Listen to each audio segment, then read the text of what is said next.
this youngest generation, the one that we often struggle the most to try to attract, retain, and engage within our committees. First of all, their loyalty is to relationships, not organizations, which means that we must move from recruitment to relationship very quickly. Glenn Allen's going to be talking to you a little bit at the end about a program that we have going on at San Antonio Stock Show and Rodeo to attract this younger generation. And one of the things that we struggle with is ensuring that our chairmen are educated to the point that they understand that recruitment of young people is one thing, building a relationship with them very quickly is going to be the bigger issue. For the older generations, and I would even argue to a certain extent that the Generation Xers, getting to the organization was key. But getting to the organization and staying there forever, for an older person, that was just understandable. Again, because you just appreciated your job, so when you got a volunteer role that you enjoyed, you appreciated that and you were loyal to that. That's the reason most of our committees have most people from the baby boomer and mature generation, because of the value system that was in place that helped create us into who we are. We take that, and that loyalty is to our rodeo. For many of these people, they say, I don't really care if it's the rodeo or if it's some other volunteer organization. As long as I'm with these people right here, I'm good. If they came to San Antonio tomorrow and said, you can no longer do a rodeo, you can't have that whole volunteer structure, your 6,000 volunteers all have to go away, here's the one thing I can promise you. I'm going to go put my arms around everybody that I've built a relationship with there and said, let's go find another organization and build this again together. Because it's about the relationship. And for the millennials, it's really about the relationship. So you can't recruit them, get them there, and then say, okay, here's how we do it. And then tell them they have to fit within your baby boomer box and tell them, it took me 6 years before I got off these credit shifts. It's going to take you 6 years to get off these credit shifts. We're going to let everybody sign up based on seniority. And all these young people go, no, I'm not going to do that. That's just not going to happen. You see, we do things based on here's how we've always done it that's scaring a lot of these people off. Because by virtue of the fact that we're not doing things to attract and retain them, we're not developing a relationship, and when we don't have the relationship, they'll go find someplace else to serve.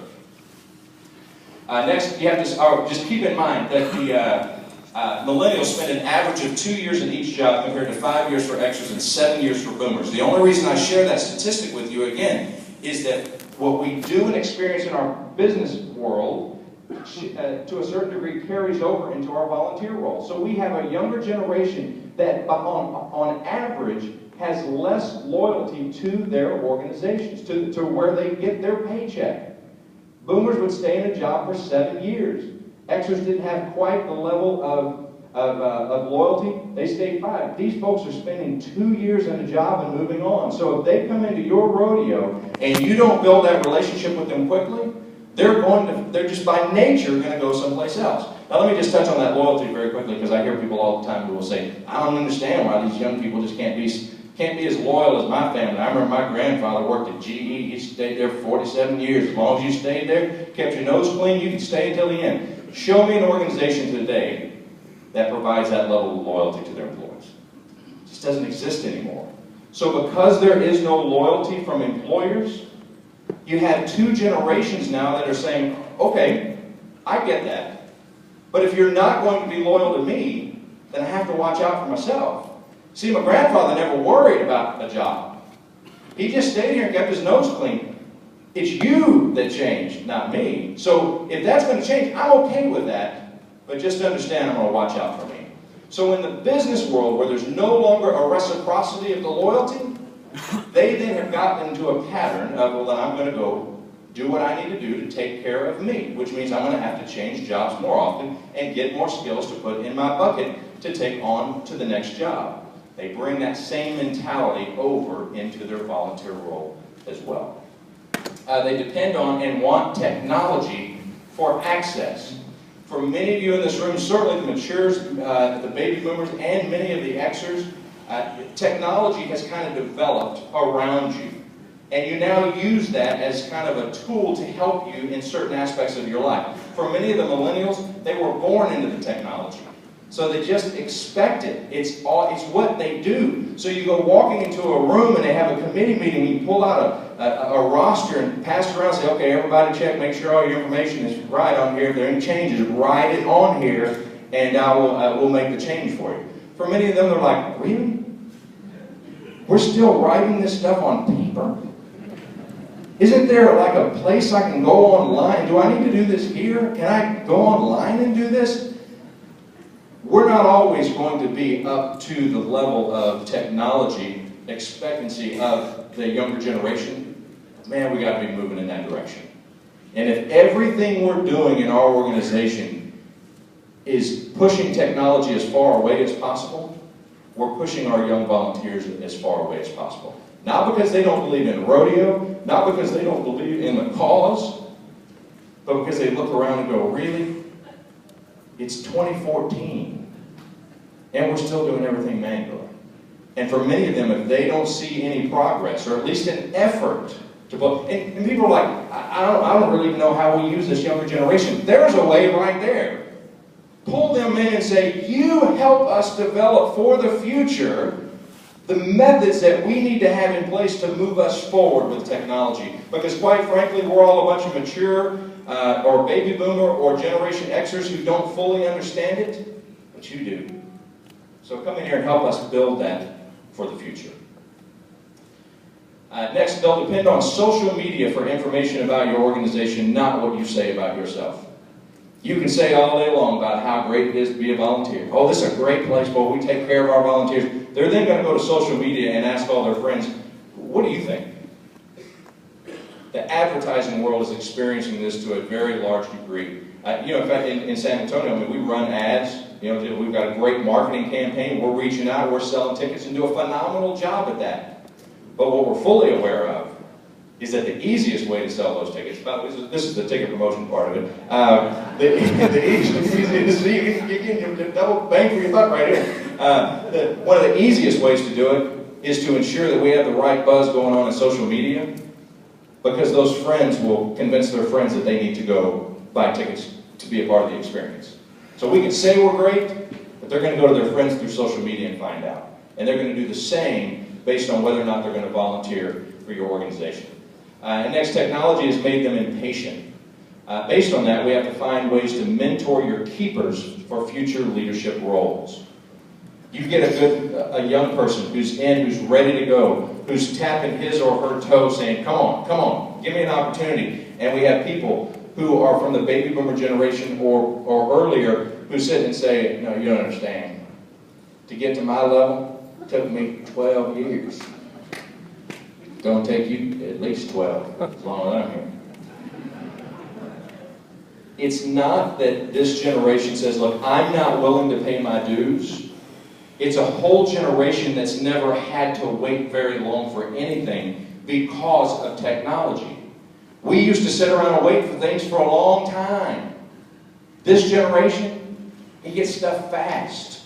And because of that, their brain works that way. And they don't understand, well, wait a minute, there's an opening right there. And you need somebody to lead that. I can do that right now with half my brain tied behind my back. Give me that job. And they're like, no, you've been here 2 years. You're going to have to be here for a lot longer than that before we'll trust you with that kind of responsibility. And they're tapping their toes. I mean, you think about it. I mean, even for the Generation Xers, I mean, there for a long time, if you wanted to eat something, you had to take it and make it on the stove and put it in the oven and wait. And then for the Xers, along comes a microwave that like cooks it like that. And even then, they stand in front of the microwave going, come on! 4 minutes to pop a bag of popcorn. Are you kidding me? I don't have all day. You used to put grease on the stove and stir the kernels right there in the thing. Get you some popcorn. Now 3 minutes is too long to wait for a bag of popcorn. This generation's brain, and particularly now the millennials, it just moves faster, and they're saying, I'm not waiting around. So based on that, if you do have some keepers, you need to get them hooked up with a mentor in your organization as quickly as possible, because as long as they have a mentor and that mentor can show them the path to more involvement and more responsibility, you have a better chance of keeping them. But if you have someone with potential and you just look at them and say, look, you just going to have to wait just like everybody else, chances are they won't. Because again, It's not because they aren't willing to pay their dues and wait for their turn. It's because their brain is saying things should just happen faster. And the reality is, in many occasions, they can absolutely happen faster. It's just we put them in a box and say, but this is how it was when I went through. This is how I came up as a volunteer. Therefore, that's the way we need to do it. We have got to open our minds and say, there's got to be new ways to do this. And the only way that ever starts is right here in this room. You've got to be willing to open your mind and say, what do we need to do to speed the process up? What do we need to do to keep these young people that we've gone out to try to bring to our organization? And then just some thoughts in general on rodeo volunteers. I told you before, it just baffles my mind that 17% of people in any organization are actively disengaged, and that statistic applies to our working, to our volunteer environment as well. It's amazing to me that these people show up, don't have to be there, but they're just absolutely miserable. But here's what I want you to keep in mind about rodeo volunteers. Number one, they want their lives to make a difference. Sometimes we just think people just show up, volunteer to do whatever it is because they want credentials, because they want tickets, because they want whatever it is that you provide to people to come and help. Too often we think, well, that's all they're about. We find ourselves in that situation. I know I did as a chairman. There were times that I would think that. I would look at some people and say, yeah, look, they just want to do the bare minimum so they can get their gold badge, so they can get a parking sticker and get in the gate and get in to hang out with all their friends. They don't really want to be here for the bigger purpose of being able to educate the youth of Texas. That's not really what they're here for. No, the reality is some people are willing to work harder than others, but at the end, most people, if they're going to show up in a volunteer role, they want their life to make a difference. Number two, tie their work to your committee's vision. Whatever your committee's vision is, again, don't just see them as a volunteer. Don't just see them as an extra set of hands. They have to understand why your committee does what it does. For us in San Antonio, it is all about scholarships. We tell people all the time, for every dollar we don't have to spend in expense, that's a dollar that can be going to educate the youth of Texas. We hammer that into our volunteers' heads, to the point where they're probably sick of hearing it. But that's why we do what we do. We're not just out there to put on a rodeo. We're not just out there to show animals, to do all that. All of that combined is so that we can educate those very kids that are sitting in there showing those animals. And we never let our volunteers forget that. And we have almost 6,000 volunteers who hear it over and over and over. We never let them forget that why they are there is tied directly to our vision. They'll rise to the level of expectations.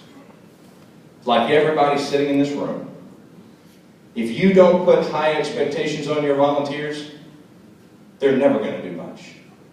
If you tell them this is all I need you to do, that's all they're going to do. If you tell them I need you to jump a little higher, most will jump a little higher.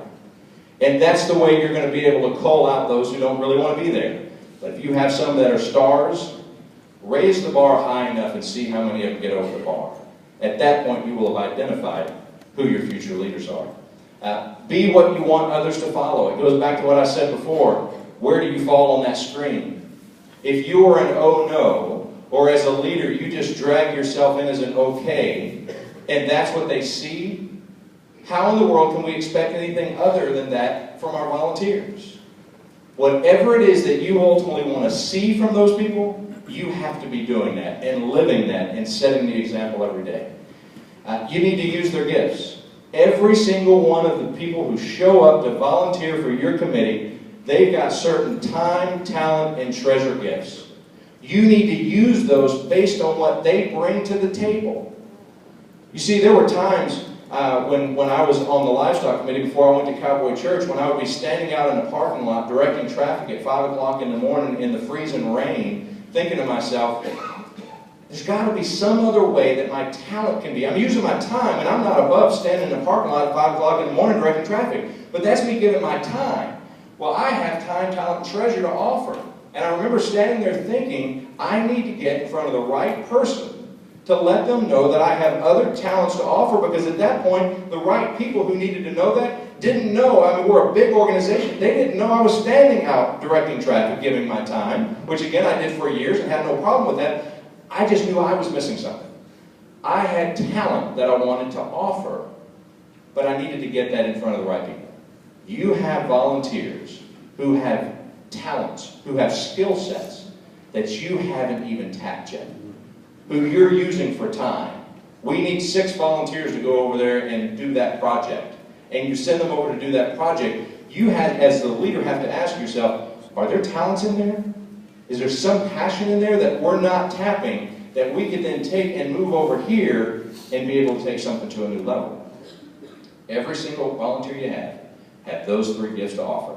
You have to figure out which ones can be best utilized. And next, you need to be the source of inspiration.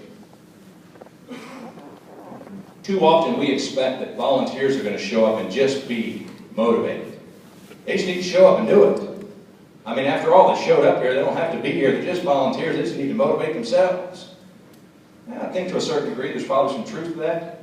But ultimately, in a volunteer organization where people don't have to be, you get the opportunity every day to create and be that inspiration for them, to give them the reason to want to search for what's working well in your organization. You know that you have people who every day simply want to hunt out and point out all that's wrong in your committee, don't you?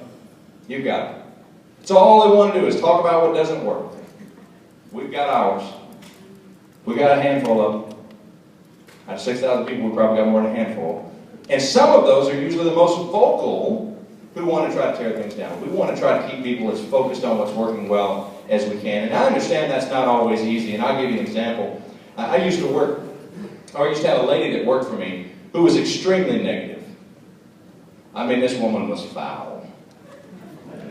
I mean, this woman wore her negativity like a badge of honor. She'd walk into the office on any given day and look at you dead in the eye and go, "You never find anybody more negative than me." It's like she was proud of it and had that scowl on her face. You know that scowl I'm talking about, that one that's like permanently there? Even when they're smiling, it's still that grumpy look on their face because she was always that way. Some of you are like, "Ooh, you know Susie in our rodeo." I didn't know that. But you know you've got those, don't you? Those people who are just like that. But this woman was bitter all the time. In fact, she's the kind of person they ask to leave the bar at 5 o'clock so they can start happy hour. You know the kind of person I'm talking about, don't you? This woman was foul. Well, she comes running to the office one day. She's late for work. She's about 20 minutes late for work. She comes running through the office, and over in the corner of my office, I had one of those little round conference tables. And she comes running through the office and with this great big stack of school books in her hands for some reason. And she comes running through the office. She slams these school books down on this little round conference table. She flops down in this chair and gives him this great big belly sigh. And glares at me. Like I did something to screw up her day. Now you have to understand something about me. I am not the type of person who will typically walk up to somebody that I know and say, "How you doing?" Quite frankly, in this negative world, I'm afraid they'll tell me. You think about it. You walk up to somebody you see every single day, you look them dead in the eye and you say, "Good morning, how are you?" And they look at you and say, "Oh, you hadn't heard?" I thought everybody had heard by now. And then they proceed to tell you all the crud that's going on in their life, and you're thinking, "I didn't even want to know this. I was just trying to get to the coffee pot, and now I have to sit and listen to all this nonsense." Well, you know, it's not their fault. It's your fault. It's my fault. It's the fault of whoever asked the question, "How are you doing?" You see, it's a game we play. You're walking down the street, you look at somebody, you say, "Hey, how are you doing?" They say, "Fine, how are you?" You walk past them, "How are you doing?" "Fine, how are you?" It could be his worst day ever, but his response in a normal society is going to be, "Fine, how are you?" It's a game we play. Unfortunately, there's some people who don't want to play. There's some people who want to share with us all the crud that's going on in their life. Well, instead of giving people the opportunity to share all that crud that's going on in their life with me, I have a very simple phrase that I throw out. That simple phrase is this: tell me something good. I'll walk right up to somebody I see every single day. I will throw my hand out and say, "Tell me something good." And you would be amazed how that one simple phrase can change the culture, not just of that conversation, But that one simple phrase can change the culture of your entire committee. If you say to your volunteers, we are going to focus first on what works well. Doesn't mean we're going to ignore all of our problems. It doesn't mean that we're not going to address them. It simply says we're going to start out first sharing what works well in our organization. And then we'll deal with all of our problems. It's not a difficult concept. It just says we're going to focus on what works well. This is a culture-changing concept, if you'll allow it to be. This isn't just some little motivational tip, little motivational technique. Can't stand motivational speakers. I had some guy one time say, so what is it you do? You're a motivational speaker? I said, no. I said, anytime I think of motivational speakers, I think of those people saying, if you can see it, and you can believe it, you can achieve it. What is that? I don't even know what that is. What am I supposed to do with that? That's the biggest bunch of nonsense. I don't know what that is. Or even better than that, if you knock me down, knock me on my back, because if I can look up, I can get up. I say, oh, shut up. Hokey bunch of nonsense. That's just awful. I mean, how's that supposed to change somebody's life? I hope the things that I say inspire people, but I don't ever want to be known as that motivational speaker living in a van down by the river. What is that? Chris Farley looking dude? No, I hope to make a difference in people's lives, and that's what this does. It changes the cultures of organizations when you allow it. So this employee comes running into my office. She's 20 minutes late for work. She's got this great big stack of school books in her hands. She comes running past my desk. She slams the school books down on the table. She flops down the chair and gives me that great big belly sigh and glares at me. I wheeled around in my chair, put a great big smile on my face and said, tell me something good. And she said, oh, shut up. She said, there ain't nothing good. I said, nothing? She said, nothing. Said, my husband and I got in a fight last night. The electricity at my house went off, so my alarm didn't go off this morning, so I got up late. So I'm running around late trying to get myself ready for work. Now, my husband would normally take our daughter to daycare. But on this particular day, since we'd been in a fight the night before, he was being his little knucklehead self like he normally is when in a fight, he decides not to take our daughter to daycare. So here I am running around late trying to get myself ready for work. Now I have to stop and get my daughter ready for daycare. I finally get her scooped up in the car, and I go over to the daycare, and right out in front of the daycare is a great big wreck. Now I don't know how people get a wreck going 20 miles an hour, but apparently they do. So I have to sit and wait for them to move the wreck out of the way. They finally get the wreck moved out of the way. I finally get my daughter dropped off at the daycare. I finally find my way in here to the office. I'm 20 minutes late for work, and the first thing I have to look at is you looking at me saying, tell me something good. Sure, there ain't nothing good. I said, wow. I said, all that bad stuff happened to you just this morning? She said, yes, it did. And she said, I have a question for you. Why is it that all the bad stuff in the world seems to happen to me? And none of it ever seems to happen to you? Do you know people like that? You know people who go through their life of just assuming that all the bad stuff in the world happens to them and nothing ever happens to anybody else. Like this gray cloud just follows them around everywhere. I said, that's just amazing. I said, I'm just curious, why would you think nothing bad ever happens to me? She said, because I've never seen you show up to work in a bad mood. I mean, every day you show up in a good mood and all that, tell me something good nonsense. I've never seen you in a bad mood. I looked at her and I said, you've never seen me show up to work in a bad mood, because I can think of 12 good reasons why I should be in a good mood before I ever even get here. Number one, I wake up. Small detail. Vital to starting a good day. I have never started a good day without that one detail right there.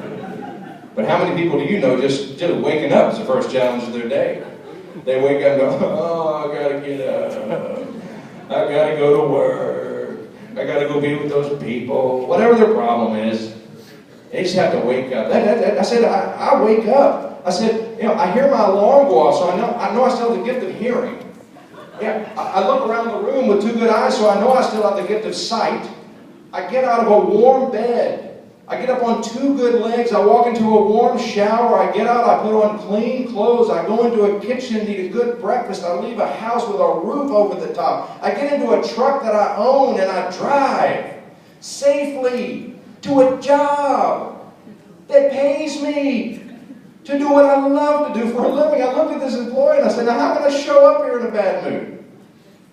I said, it doesn't mean that nothing bad happened to me that day. I said, we live on the same side of town, so if your electricity went out, mine probably went out, which means I was running around late. Probably burned my toast, had some moron pull out in front of me on the way to work. I mean, all that crud that happened to you, it happened to me too.